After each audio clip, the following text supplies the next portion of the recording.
여러분, 인간은 본질적으로 행복을 추구하는 존재입니다. 행복하지 않고 싶은 사람이 없죠. 모두가 행복하게 살고 싶어 합니다. 그럼에도 불구하고 나는 진짜 행복한 사람이야, 나는 완전히 행복해, 이렇게 자신 있게 말하는 사람을 사실 근래에 보지 못한 것 같아요. 또 반대로 만약에 어떤 사람이 자기 스스로를 향해서 나는 진짜 행복한 사람이야 라고 큰 소리를 치는 사람이 있다고 한번 가정해 봅시다. 그렇다고 해서 그 사람이 과연 진짜 행복한 사람인지 알 수 있나요? 어쩌면 그는 잘못된 착각에 빠져 있는 사람일 수도 있다라는 거예요. 우리가 행복이라는 이 관역에 명중하기 위해서는 먼저 참된 행복이 무엇인가, 이거에 대한 참된 행복이란 과연 무엇인가, 이거에 대한 정의와 이해가 선행되어야 할 거예요. 여러분, 활 쏘는 양궁을 한번 생각해 보십시오. 관역에 정확하게 조준이 되지 않는다라면 엄한 곳으로 이 활이 날아가게 되어 있죠. 조준이 잘못되면 빗나가는 것은 어쩌면 당연한 일인 것입니다. 왜냐하면 조준점이 애초부터 잘못 설정되었기 때문이에요. 우리가 이 행복이라는 이 관역에 명중하기 위해서는 먼저 인간은 과연 누구인가? 인간은 과연 무엇인가? 이 물음이 제일 먼저 선행되어야 한다는 것입니다. 여러분, 생각해 보십시오. 만약에 우리 인간이 진화론자들이 주장하는 것처럼 일관되게 이 광활한 우주에서 우연히 생긴 존재라면 우리는 결코 인간의 참된 행복에 대한 정답을 찾을 수 없을 것 같습니다. 이 진화론과 창조론에 대해서 제가 깊이 얘기하지 않는 이유는 이번 우리 수련회 때 우리 백용현 조사님이 아주 심도 있게 준비해서 이 강의를 하시기로 했습니다. 그때 잘 들으시고, 그러면 우리는 이들이 주장하는 것처럼 우연히 우리가 생겨난 존재라면 우리는 행복에 대한 정답을 찾을 수가 없을 거예요, 끝끝내. 왜냐하면 우리는 그들이 주장하는 것처럼 우연히 만들어졌기 때문이에요. 그러나 절대 진리인 하나님의 말씀이 증언하는 것처럼 우리를 만드신 창조주가 계시다면 이야기는 완전히 달라집니다. 180도 달라지죠. 인간의 진정한 행복은 바로 인간을 만드신 그 하나님으로부터 출발하며 하나님이 우리를 만드신 목적과 계획 속에서만 우리의 참된 행복의 근원을 찾을 수 있다는 것입니다. 쉽게 얘기하면 인간을 만드신 하나님만이 정답을 알고 계시다는 얘기죠. 정답을. 오늘부터 이 몇 주간에 걸쳐서 예수님께서 제자들에게 가르쳐 주신 이 산상설교의 메시지를 여러분과 함께 상고하려고 합니다. 조금 길어질 것 같아요. 산상설교가 무엇입니까?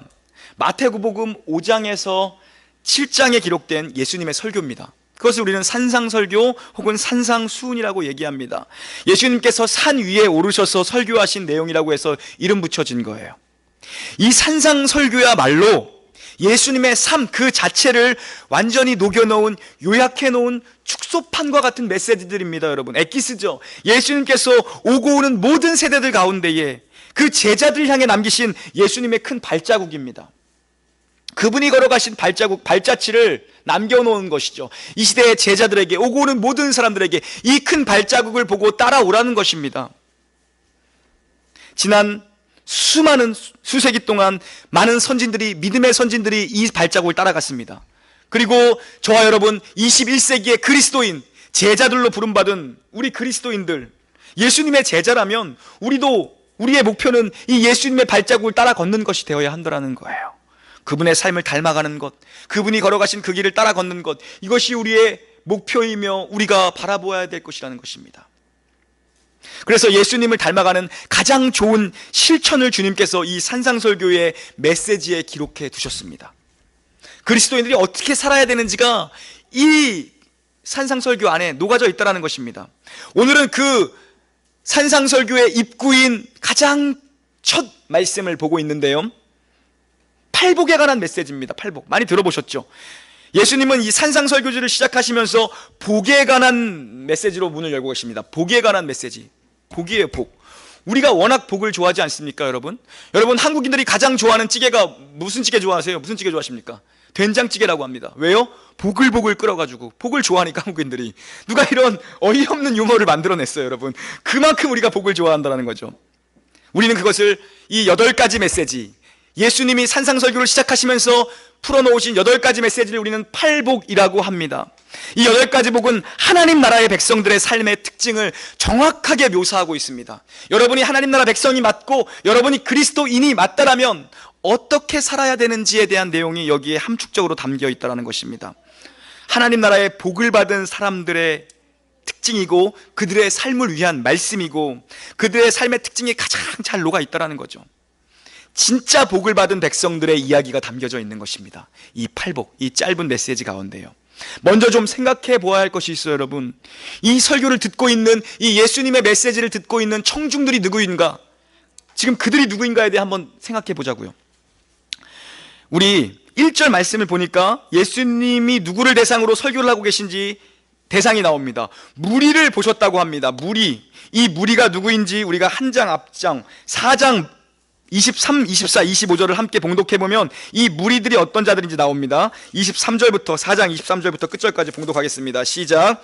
예수께서 온 갈릴리에 두루 다니사 그들이 회당에서 가르치시며 천국 복음을 전파하시며 백성 중에 모든 병과 모든 약한 것을 고치시니 그의 소문이 온 수리아에 퍼진지라. 사람들이 모든 앓는 자, 곧 각종 병에 걸려서 고통당하는 자, 귀신 들린 자, 간질하는 자, 중풍병자를 데려오니 그들을 고치시더라. 갈릴리와 데가볼리와 예루살렘과 유대와 요단강 건너편에서 수많은 무리가 따르니라. 예수님 앞에 앉아있는 이 회중들, 예수님이 설교하고 있는 대상들이 바로 이런 사람들입니다. 이 무리들입니다. 문맥상에서 성경기자가 정확히 알려주고 있죠. 어떤 자들이며 어떤 상태입니까? 병든 자였고 그들은요 약한 자였습니다. 그들은 고통당하는 자였고요, 그들은 귀신 들린 자였고요, 그들은 간질하는 자였고요, 그들은 중풍병자들이었다라고 이 무리들에 대해서 얘기하고 있습니다. 지금 이들이 모여있는 이들이 예수님의 말씀을 듣고 있는 청중들이며 그들의 상태였다라는 것입니다.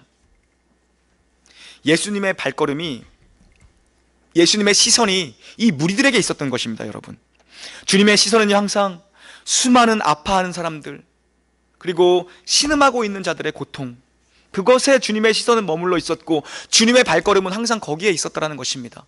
말씀드렸죠? 주님의 발자국을 따라 걷는 것이라고. 주님의 발자국이 거기에 있었던 거예요.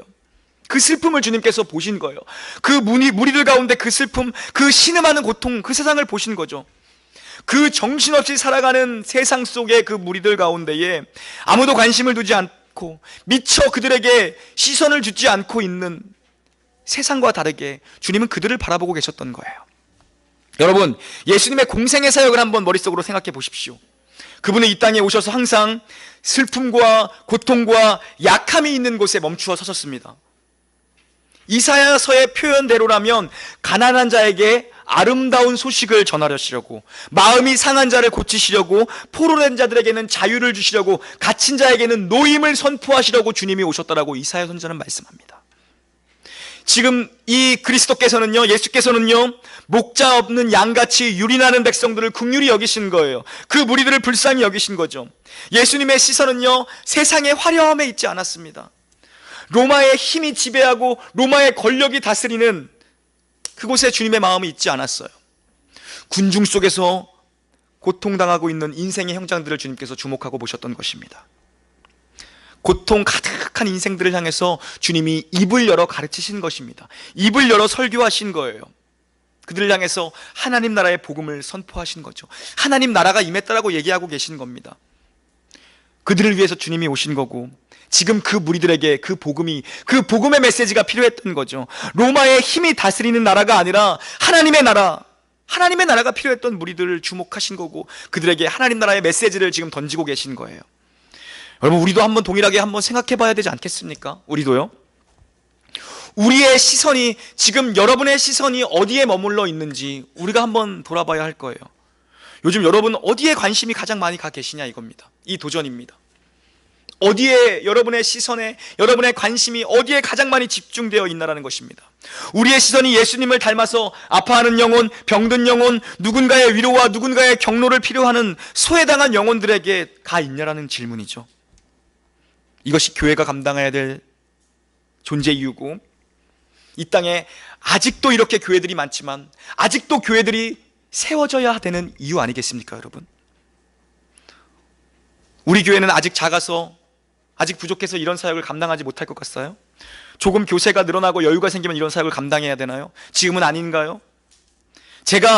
물론 맞습니다. 하지만 제가 드리고 싶은 말씀은, 지금 우리가 할 수 있는 일에 대해서 얘기하는 것입니다. 지금 어떤 대단한 구제 사역이나 어떤 큰 사역이 아니라 지금 우리가 할 수 있는 것, 여러분 무엇이 있겠습니까? 학개서를 살펴보면서 나누었던 것처럼 하나님은 백향목으로 은과 금으로 성전을 짓기를 원하지 않으셨다는 것입니다. 폐허에 파묻혀 있는 돌덩어리들과 마음만 먹으면 지금 할 수 있는 뒷동산에 올라가서 그 나무를 베어다가 무너진 성전을 건축하라고 말씀하셨지 않습니까, 여러분? 이것은 마음만 먹으면 지금 할 수 있는 일이죠. 우리가 마음을 먹지 않아서 하지 않고 있는 일이죠. 못하는 일이 아니라 하지 않고 있는 일. 옆에 분들 한번 보시겠어요? 옆에 분들 다들 가족들끼리 앉으셨는데 옆에 분들 한번 보시겠어요? 옆에 분들, 네. 옆에 분들을 보시고, 이런 사람들을 위해서 할 수 있는 일이 뭐가 있냐는 거예요. 다들 부부들인데요, 옆에 분들 바로 이 사람들 정말 국민하고 이 사람 하나님의 은혜가 필요한 사람들 아닙니까? 여러분 옆에 있는 그분들이요, 여러분의 아내, 여러분의 남편, 우리 공동체가 있는 자들, 여러분의 자녀들, 예. 우리 가까이에 있는, 우리 삶의 테두리 안에 있는 사람들을 기억하라는 것입니다. 여러분, 또 여러분 자신을 보라는 것입니다. 모두가 이렇게 아파하며 사는 사람들이 우리 아닌가요, 여러분? 여러분, 저도 부족한 사람이라서, 부족한 목사라서 여러분과 여러분의 아픔을 더 친밀하게 나누지 못하고 여러분의 아픔을 더 공감하지 못해서 늘 사실 죄송한 마음을 부담감과 함께 가지고 있어요, 사실. 그래서 며칠 전에 저희 아내랑 누워가지고 불 끄고 누워서, 하도 덥길래 불 끄고 베란다 열어놓고 누워서 여러분 한 가정 한정을 좀 얘기를 했는데, 어떻게 다들 이렇게 큰 기도의 제목들이 있는 건지, 사실 이런 분들 모아두라고 어디 가서 모아오라고 해도 쉽지 않을 것 같아요. 어떻게 이렇게 다들 한 분 한 분 이렇게 아파하고 계시고 큰 기도의 제목들이 있는지, 다들 신음하고 있는지, 한 가정 한 가정을 생각해 보니까 다들 그냥 큰 배낭을 메고 등산하는 분들 같아요. 큰 배낭 하나씩 짊어지고 군장을 메고 등산하는 분들 같아요, 여러분. 그런데 생각해 보면요, 사실 결론은 없지만 답은 아주 심플합니다. 그래서 놀라운 교회가 세워진 것이고, 그래서 이 땅의 교회들이 아직도 존재하는 이유가 거기 있는 건 아닌가요, 여러분? 그런데 여러분, 또 웃지 못할 건요, 그럼에도 불구하고 아주 놀라운 역설이 하나 또 있더라고요. 그렇게 아픈 문제들이 많고 힘들게 살아가고 하루하루 정말 힘들고 바쁘게 살아가는 여러분의 삶이지만, 우리 성도들이지만, 이 사람들 중에 누구 하나 정확해요. 아주 정확해요. 이 교회에 필요하지 않은 사람들이 한 명도 없더라는 거죠. 역설이죠. 여러분이 교회가 필요해서 우리 교회를 찾아왔는데, 우리 교회 또한 우리가 찾고 있었던 사람들인 양 여러분이 꼭 필요하다는 사람, 이런 역설이 있더라고요. 예. 놀라운 은혜죠. 톱니바퀴가 아구에 맞춰서 돌아갈 때에, 예? 시간이 초침이 움직이는 것처럼 그 자리에 정확하게 여러분들이 서 계신다는 것입니다. 누구 하나 빠지면 이가 빠진 것 같다는 거죠, 여러분. 누구 하나 빠지면. 사랑하는 여러분, 항상 예수님은요, 이 땅에 오셔서요, 화려함과 큰 것과 권력, 그곳에 있지 않으셨어요. 슬픔과 고통과 약함이 있는 곳에 그분의 시선이 항상 머물러 계셨다는 것을 우리가 알아야 한다는 것이죠. 그리고 주님이 그 발걸음을 내가 내어놨으니 따라오라는 것입니다, 여러분. 우리도 세상의 힘과 돈과 명예와 출세로부터 조금만 눈을 돌려서 이런 자들을 볼 수 있다면, 나의 삶의 테두리 안에 있는 이런 자들을 볼 수 있다면, 먼저 지금 이 작은 교회 공동체에서 서로의 아픔을 우리가 볼 수만 있다면, 여러분의 가정과 여러분의 직장에서 이런 자들에게 마음을 나눠줄 수만 있다면, 여러분 어떻게 이 마음을 나눌 수 있습니까? 아주 쉽습니다. 밥을 사주시면 돼요. 밥을요. 아주 쉽습니다. 함께 떠들며 웃고 보내는 시간이 성도 간의 참된 교제입니다, 사실. 왜요? 그 많은 시간을 보내다 보면 자연스럽게 각자의 삶이 조금씩 더 알려지게 돼 있습니다. 드러나게 돼 있습니다. 얘기할 수밖에 없게 되어 있습니다. 그러다 보면 언젠가 마음속에 있는, 지금은 못하더라도 가슴 깊은 이야기들이 하나씩 여러분에게 알려지게 될 것이고, 이것이 왜 성도 간의 교제냐면요, 그것이 결국엔 무엇으로 열매 맺습니까? 서로를 향한 깊은 기도로 열매 맺게 되어 있습니다. 이것이 참된 성도 간의 교제예요. 거기서 얘기하고 끝나면 안 되는 거예요. 하지만 땀 흘리고 끝나면 수다 떨고 끝나면 안 돼. 그 안 것을 가지고 기도하는 자리까지 가는 것이 참된 성도 간의 열매가 맺히는 자리라는 것입니다. 이런 화려해 보이는 세상 속에 여러분, 얼마나 끔찍하게 외로운 사람들이 많습니까? 지금 그 신음하는 무리들을 향해서 입을 여신 거예요. 예수님이 이런 청중들을 향해서 무슨 말씀을 가르치십니까? 복에 관한 메시지요. 복이요, 복. 그 첫 번째 복의 정체가 뭐냐면요, 심령의 가난함에 대한 복입니다. 심령의 가난함. 이 가난한 심령에 대해서 좀 나누고자 합니다. 가난한 심령에 대해서. 예수님은요, 심령이 가난한 자가 복받은 자라고 얘기합니다. 심령이 가난한 자가 행복한 사람이라고 얘기하고 계세요. 지금 세상 논리와 전혀 다른 말씀하고 계시는 거예요. 계속 살펴보겠지만 이 세상은 부해지는 것이 복되다고 말합니다. 많이 갖는 것이 복되다라고 말합니다. 그런데 역설을 말씀하시는 거예요. 심령이 가난한 자가 복되도다라고 얘기하고 있습니다. 여러분 오해하지 마십시오. 가난해지는 것 자체를 복이라고 말씀해지는 것이 아니라 여기서 강조점은요, 심령의 가난, 마음의 가난이죠. 마음의 가난. 소유의 관심이 있는 것이, 소유의 관점이 아니라요, 존재의 관점을 가지고 예수님께서 말씀하십니다. 소유가 아닌 존재의 관점으로 말씀하십니다. 이 가난한 심령을 가진 자가 복이 있다고 하는데 그 이유를 본문은 뭐라고 얘기합니까? 심령이 가난한 사람만이 천국에 들어갈 수 있기 때문에 가난한 심령을 가진 자가 행복한 사람이라는 것입니다. 다른 말로 바꾸어 말하면 가난한 심령을 가진 자만이 그리스도인이며 심령이 부유한 자는 그리스도인이 아니다라고도 얘기할 수 있을 것입니다. 여러분, 다시 말해 가난한 심령이야말로 우리가 그리스도인인지 우리가 비그리스도인인지를 눈에 보이지 않지만 명확하게 경계하는 경계선이 될 수 있다는 것입니다. 여러분, 심령이 가난하십니까? 심령이 부하십니까? 그렇다면 여러분, 심령이 가난한 사람이란 구체적으로 어떤 사람인지 좀 살펴봐야 될 것 같아요. 원어의 어순을 직역하면 우리말 어순과 조금 순서가 바뀝니다. 오늘 본문이 그 어순입니다. 자, 오늘 본문을 원어의 어순으로 그대로 직역하면 복되도다 심령이 가난한 자요, 이렇게 됩니다. 복되도다 심령이 가난한 자요. 우리말 번역은 심령이 가난한 자는 복이 있나니. 뉘앙스가 조금 차이가 나죠. 그 의미를 전달하는데 차이가 느껴집니다. 심령이 가난한 자는 복이 있다는 것은 마치 심령이 가난해야만 복이 오는 것 같은 조건절이 되어져 버립니다. 이해가세요? 우리말 번역대로라면 심령이 가난한 자는 복이 있나니, 그것은 심령이 가난해야만 복을 받는구나, 이렇게 느껴지시죠. 그런데 원어를 직역하면 복되도다 심령이 가난한 자요, 조금 달라지죠. 의미를 전달하는데 차이가 납니다. 쉽게 직역하면 이런 표현입니다. 여러분, 복되도다 심령이 가난해진 자들이요, 좋겠다 너희들 심령이 가난해져서, 부럽다 너희들 심령이 가난해서, 이런 의미라는 거예요. 이것은 선포입니다. 조건절이 아니라 선포고 선언이라는 거예요. 여러분, 누구도 변경할 수 없어요. 왜요? 예수님이 그렇게 말씀하신 예수님의 선포기 때문입니다. 복되도다, 부럽다, 좋겠다 너희들은 심령이 가난해져서, 이렇게 말씀하신 거예요. 가난한 심령을 가진 존재가 천국에 들어갈 수 있는 가장 복된 존재인데 예수님이 선포하시고 시작하는 거예요. 너는 좋겠다, 복되어져서, 이렇게 얘기하시는 겁니다. 하나님을 참으로 만난 자들은 가난한 심령을 다 가지고 있다는 것입니다. 심령이 가난한 자는 하나님의 위대하심과 하나님의 영광과 하나님의 거룩하심과 하나님의 존엄하심, 그분의 전지하심과 그분의 전능하심을 바라볼 수밖에 없다는 거예요. 그리고 그분이 얼마나 위대한 분이시며 얼마나 부유한 분이시며 얼마나 광활하신 분인지를 알게 된 자들이라는 것입니다. 그것을 경험적으로 맛보아한 자들, 그들이 복된 자들이고 그들이 심령이 가난해진 자들이라는 거죠. 여러분의 삶의 매 순간순간 인생의 고비고비 하나님을 찾고 계시다라면 여러분은 이미 받을 복을 다 받은 복된 자들이라는 것입니다. 이미 천국이 여러분의 것인 거라는 것입니다. 믿으시면 아멘. 여러분, 그렇다면요, 여러분이 복된 자들이고 복을 받아서 심령이 가난해졌다면 그런 자들의 삶의 특징이 무엇인지 한번 더 살펴봐야 될 거예요.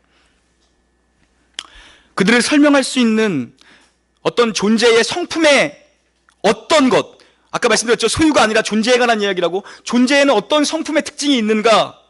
여러 가지 특징이 있을 수 있겠죠.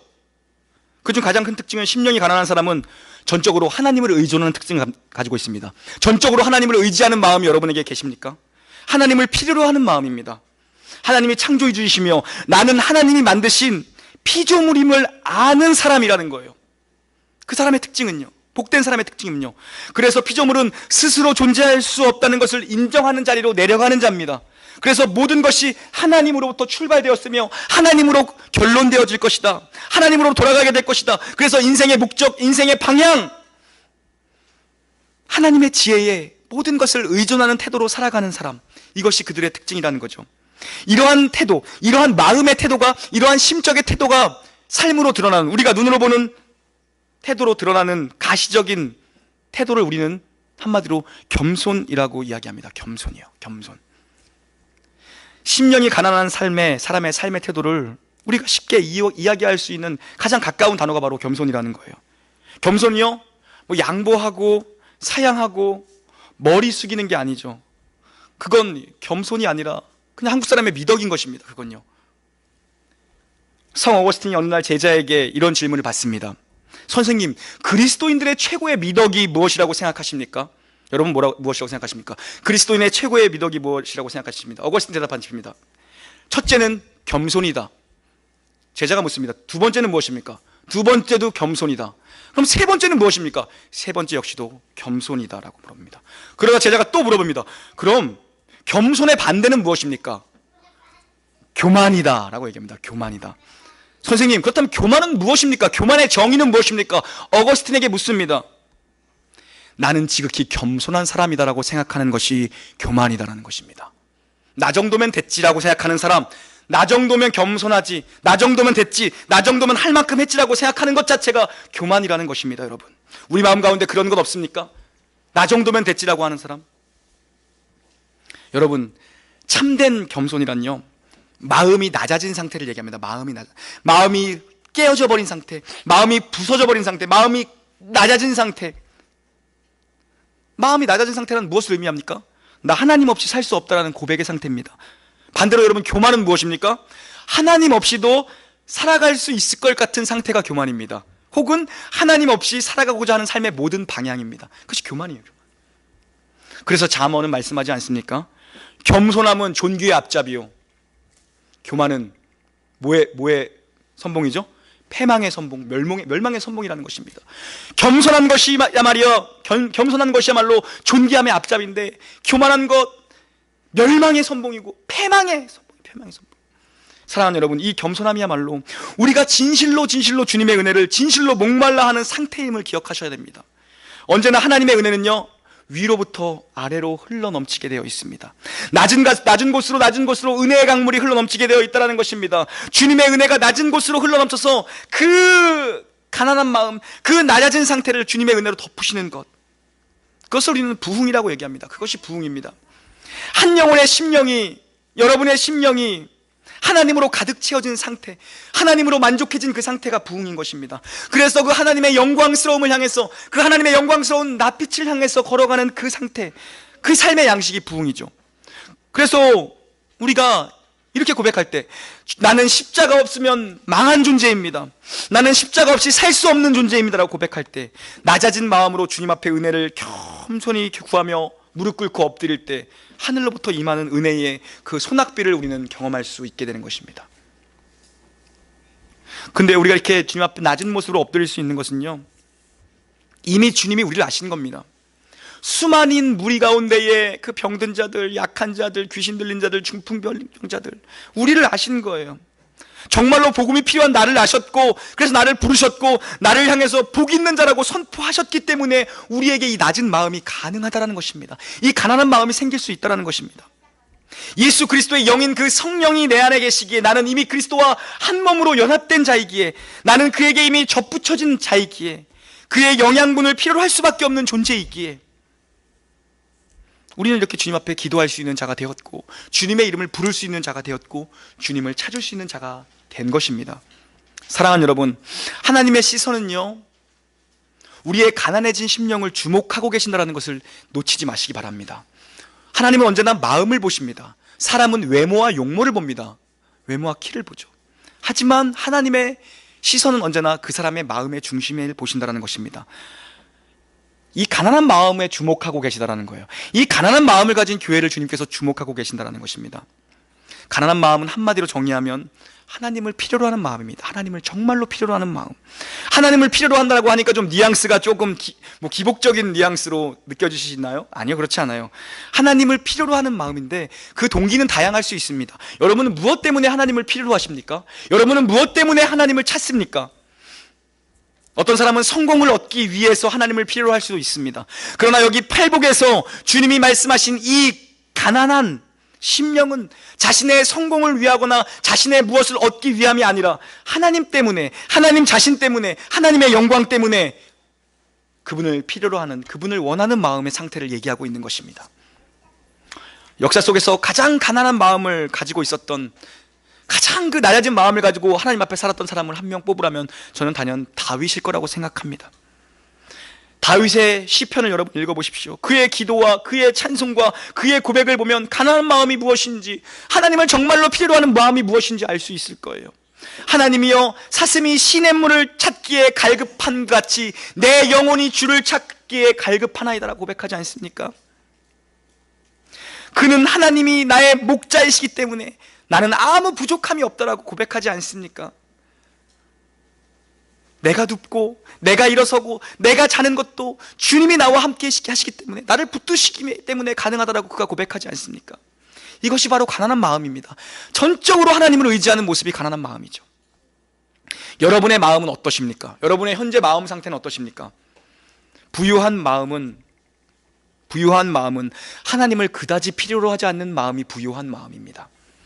하나님이 계시면 좋겠지만 없어도 크게 나 먹고 사는데 지장 없다라는 마음이 부유한 마음입니다. 그것이 부유한 마음. 주일날 나와서 예배는 드리지만 평상시에는 하나님을 생각하지 않는, 하나님을 찾지 않는, 하나님의 이름을 부르지 않는 마음. 더 쉽게 얘기하면 종교가 있으면 내 마음이 편할 것 같아서 교회 다니는 마음, 그 마음이 부유한 마음일 수 있다는 것입니다. 사랑하는 여러분, 요즘 여러분의 삶의 정황이 여러분 어떻습니까? 여러분 어떠세요? 여전히 많이 힘드시죠? 그런 분들 많이 있는 것 같아요. 오죽하면 여러분 금식기도까지 하고 있겠습니까? 네? 여러분 마음이 피폐해지셨습니까? 주변에 어디를 둘러봐도 한숨밖에 나올 데가 없는 것이 여러분의 삶의 지금 정황이십니까? 여러분이 할 수 있는 것이라고는 우는 것 빼고는 할 수 없는 것이 여러분의 삶의 지금 상태이십니까? 그럼에도 불구하고 여러분이 아무리 주변을 둘러봐도 소망 줄 것이 없는 것처럼 느껴지는, 그럼에도 불구하고 여러분이 예수 그리스도의 이름을 부를 수 있는 힘이 남아있다면, 외마디 힘이 남아있다면, 하나님을 필요로 하는 간절한 마음이 여전히 여러분에게 있다라면 여러분은 이미 받을 복을 다 받은 자들이고 천국이 보장된 백성들이라는 거예요. 그래서 예수님 이렇게 선포하시는 거예요. 복되도다 심령이 가난한 자들이요. 예수님이 그런 우는 것 빼고 할 수 없는 여러분을 위해서, 나를 위해서 오셨고, 오늘도 그런 자들을 이 무리 속에서 찾아 헤매고 계시다는 사실을 여러분이 놓치시면 안 됩니다. 그게 소망이에요. 우리가 믿는 기독교의 복음은요, 우리가 믿는 이 기독교의 복음이 설 수 있는 것은 하나님이 예수를 보내시어 수많은 무리들 가운데에 잃은 그의 자식들을 찾으러 오셨다는 사실로 복음을 이해할 수 있어야 된다는 것입니다. 내가 주님을 찾아간 게 아니에요. 주님이 나를 부르셨고 나를 먼저 찾아오셨기 때문에 내가 그의 이름을 부를 수 있는 거예요. 나를 부르셔서 너는 복된 녀석이야 라고 얘기했기 때문에 여기에 설 수 있는 것이고 여러분이 거기 앉아 계실 수 있는 것입니다. 복음이란 하나님이 당신의 백성들을 찾아오시며 구원하시며 복 주시려고 하시는 신적인 선택입니다. 신적인 선택이며 신적인 의지라는 것입니다. 하나님의 열심이에요. 하나님이 열심을 부리셔서 하나님의 의지를 가지시고 하나님이 열심을 여러분에게 내신 거예요. 여러분을 향해서. 그때야말로 우리는 우리의 부족함에도 불구하고 정말 울 수밖에 없는 이런 정말 거지 같은 환경을 살아감에도 불구하고 눈물밖에 없을지라도 그때야말로 우리는 우리의 부족함에도 불구하고 우리의 못난 것에도 불구하고 믿음을 근거로 승리하는 삶을 살아갈 수 있다는 것입니다. 여러분, 여러분에게 근거를 두시면 여러분은 결단코 승리하는 삶을 살아갈 수 없을 거예요. 여러분의 못남을 인정하십시오. 여러분의 부족함을 인정하십시오. 그리고 또 한 가지 아주 중요한 것을 인정하셔야 될 것이 있습니다. 나의 못남보다 나의 부족함보다 하나님의 크심을 인정하셔야 됩니다. 나의 작음을 알고 그분의 크심을 알며 그렇게 살아가길, 그것이 좁은 길로 가는 것이고 그것이 예수 그리스도의 발자취를 따라가는 길이라고 어떤 복음송의 가사도 있지 않습니까? 우리를 의지하려 하는 것이 죄라고 얘기합니다. 우리를 의지하는 것이 죄라고 얘기합니다.